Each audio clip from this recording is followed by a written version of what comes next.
Question number 4. Comment on the growth curve giving below. हमें ये जो नीचे दिए गए ग्राफ पे जिसमें कि कर्व बना हुआ है उसके बारे में बताना है। तो बेसिकली ये जो ग्राफ है जो प्लॉट करा गया है वो पॉपुलेशन डेंसिटी पर टाइम के प्लॉट करा गया है, ये जानने के लिए कि किसी एक पर्टिकुलर टाइम पर आकर के जो पॉपुलेशन का जो डेंसिटी है वो कितना होगा। तो सबसे पहले हम इसमें देखते हैं ये फेज। ये जो फेज होता है जो कि हल्का सा कर्व है आउटर साइड की तरफ, वो उसे कहते हैं हम लैग फेज। ये लैग फेज यहाँ पे क्यों आता है? जब कभी भी जो रिसोर्सेज हैं वो लिमिटेड हो जाएं एनवायरनमेंट में किसी एक पॉइंट ऑफ टाइम पर आकर के, कि जब कोई भी पॉपुलेशन या कोई भी स्पीशीज़ अपने आप को एक्सपोनेंशियली ग्रो करने में फेल हो जाए, तब इस तरह का जो लैग फेज है वो आता है पॉपुलेशन में।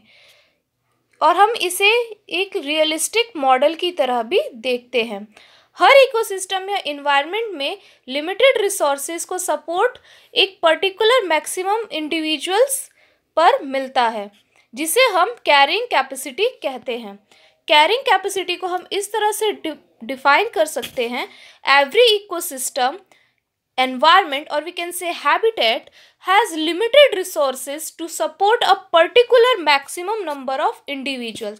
यानी कि किसी भी इकोसिस्टम एनवायरनमेंट या फिर हैबिटेट में एक पर्टिकुलर रिसोर्सेज होते हैं जो कि मैक्सिमम नंबर ऑफ इंडिविजुअल्स को अपने अंदर ले सकते हैं, उसे हम कैरिंग कैपेसिटी कहते हैं।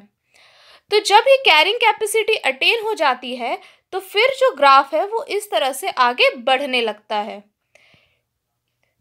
तो इस तरह के जो ग्राफ है जो हमें यहाँ पे दिया गया है, ये पूरा ग्राफ, उसका नाम होता है लॉजिस्टिक ग्रोथ, और इसे एक स्पेशल नाम भी दिया गया है वर्हल्स्ट-पर्ल लॉजिस्टिक ग्रोथ ग्राफ, जो कि एक इस तरह का इक्वेशन देता है किसी भी पॉपुलेशन की density at a given time निकालने के लिए जब उसके रिसोर्सेज जो हैं वो लिमिटेड हो जाए। तो फिर हम देखते हैं इसका एक सही सटीक आंसर क्या होगा।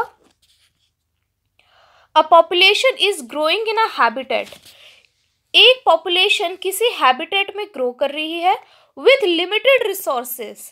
लिमिटेड रिसोर्सेज के साथ शुरुआत में वो इनिशियली लैग फेस करेगी। जैसे कि मैंने आपको पिछली डायग्राम में बताया था कि लैग फेस कब आता है, जब किसी इन्वायरमेंट में लिमिटेड रिसोर्सेज हो तभी लैग फेस आता है।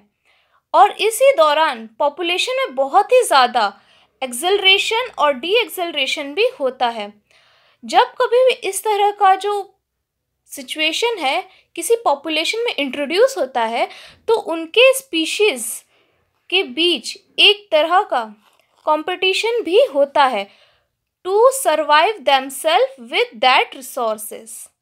हर स्पीशीज ये चाहती है कि वो मैक्सिमम से मैक्सिमम नंबर वो गेन कर पाए।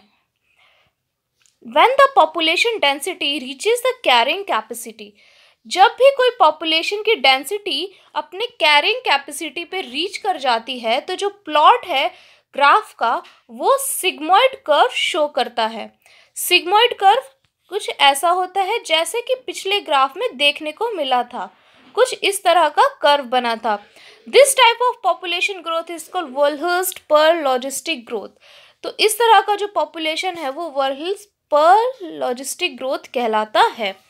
और ये जो है ये फॉलोइंग इक्वेशन से हम किसी भी पॉपुलेशन का जो डेंसिटी है with respect to time in this logistic growth हम निकाल सकते हैं, जहाँ पे जो n होता है वो population density at a time t के लिए रिप्रेजेंट करा जाता है, r जो होता है वो intrinsic rate of natural increase के लिए रिप्रेजेंट करा जाता है, and k stand for the carrying capacity for the population.